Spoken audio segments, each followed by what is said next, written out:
अस्सलाम वालेकुम। वालेकुम सलाम। क्या नाम है आपका? मेरा नाम अली है। अली भाई कितने मैच खेल लिए हैं? हमने अभी दूसरा खेल रहे हैं। हारे हैं जीते हैं? हारे हैं, अब दूसरा जो खेल रहे तो पाकिस्तान हारेगा जीतेगा? हैं। इंशाल्लाह जीतेगा पाकिस्तान। तो मुझे बताएं आज बाबर आजम चलेगा या नहीं?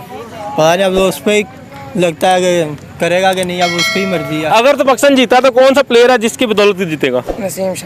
नसीम शाह भी है, रजवान का तो पता है, रजवान भी है। शाहीन ठीक है शाहीन शाह अफरीदी की वजह से जीत सकते हैं, रिजवान की वजह से जीत सकते हैं ये।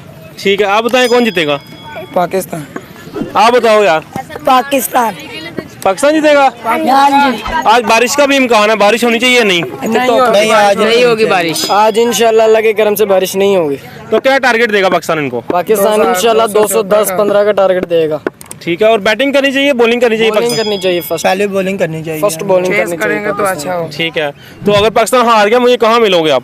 इधर पाकिस्तान इसी ग्राउंड में? इधर ही खेलेंगे इंशाल्लाह। चलें ठीक है जी, मैं शाम को फिर आऊँगा, 3 बजे देखते हैं कौन जश्न मनाएगा। इंशाल्लाह। Thank you. इंशाल्लाह। इंडिया वाली भैन कट्टी।